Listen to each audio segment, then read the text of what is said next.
Talo fa kitala dotTV au kusawili makitiona. Abatu fogi fakatala faka kisosi fana Tuvalu e mai mo mai lungai tedetsi.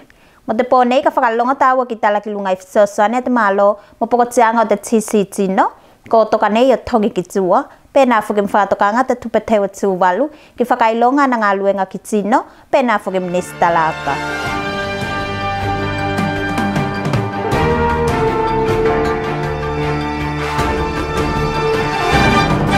Te malo Tuvalu ko taka nei o tongi atua na fisoso ane kitino.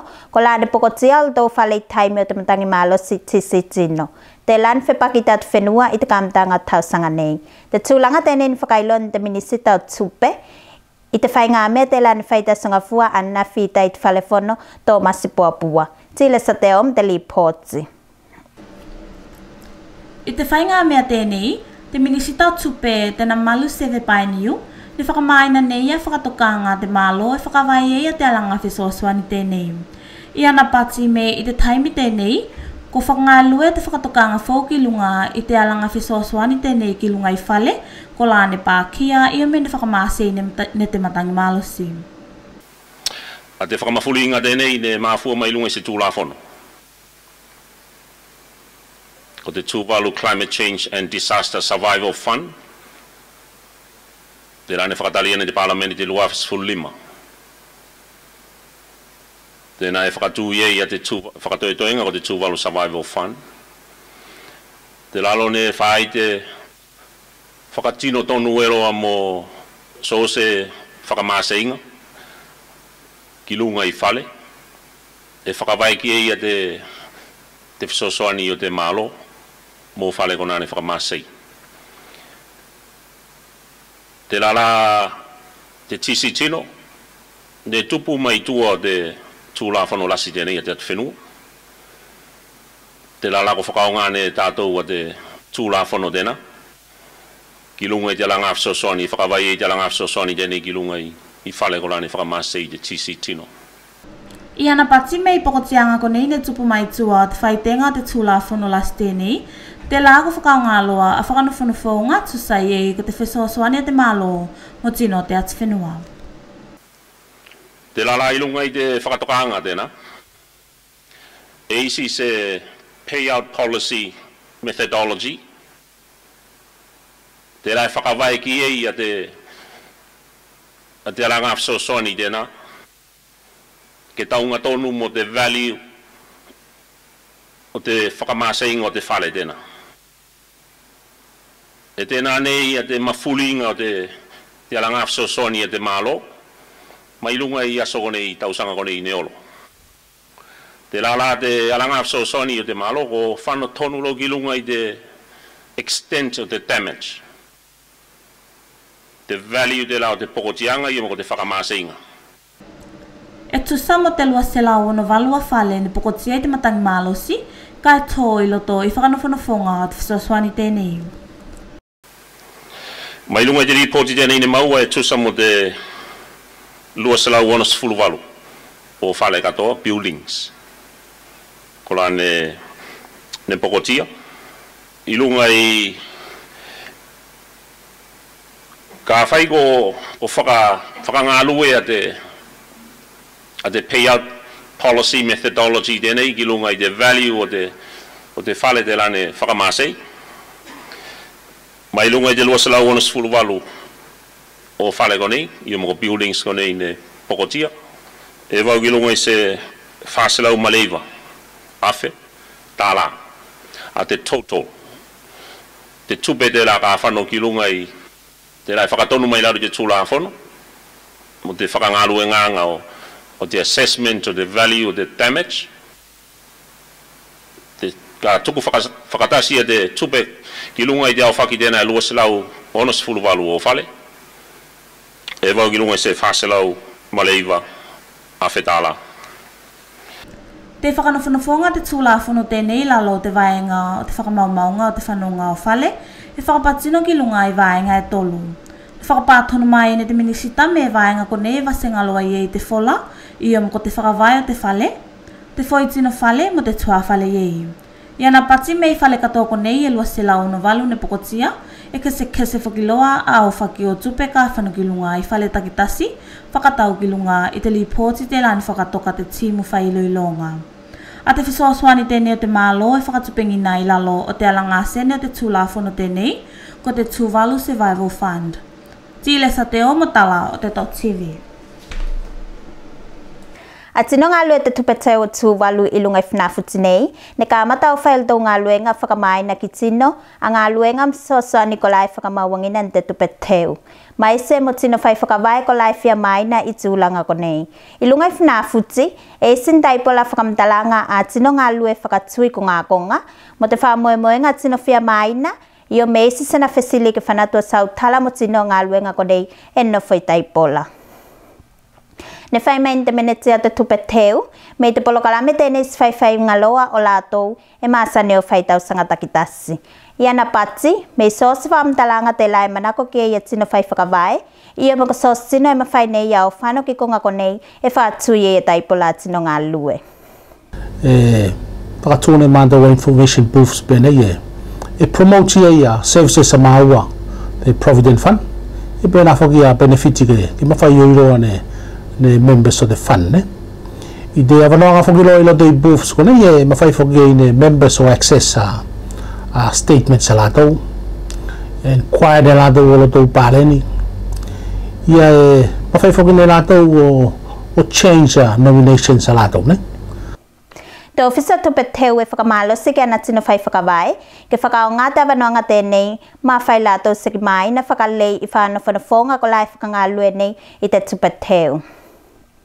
Ko te whuringa o tongi o lātou ne e tāua ki on a regular basis ke mawhai ne members o agoia o whuri o lotou tongi ne te rala e advocate ki ne mau I teimungo nei whakatue I information booths I rote te vaiaso tēnei ko members ki approach ne lātou o booths ko nei o update a tongi a lātou ne aua te updating o tongi e se ne cost e charge ne mau o gei e encourage ne mātou te vai tau tēnei ke whakao ngāne ne members ne a booths ko nei e not only obtain ne lātou information ka ke mwhai whaki o update tongi a lātou, print whaki o lātou statements I te avanoanga tēnei ne. Ne whai mai ne pēni elu, me sostino e manako ke mauan whamdalanga ki tēnā whakawai, ke whano ke lātou konei me mawhailo whakamauan e lātou I taimi tēnā. I lalo I te tūlāwhano e se requirement o te fund, ke mawhai nei o print statements a members whakatasi tausanga ne. Tāla I te taimi tēnei e whakatue ne mātou a booth e lawe ne mau e tēnei te taimi e lasi te agoia a te printing of statements e whailoto I booths ko nei ne tāla e tasi o service e agoia e tawhasiri te tāua ko e whakawa ne tau members I te vaitau tēnei ko e maisi taimi tēnei e tue a booths ne Te polokalame tēnei e whailoto I aso e tolu, te lai te asnei, ne whakatū te taipola whakamtalanga a tino ngā lue I mua I te ofisa te mata ngā lue ngā kau whaika.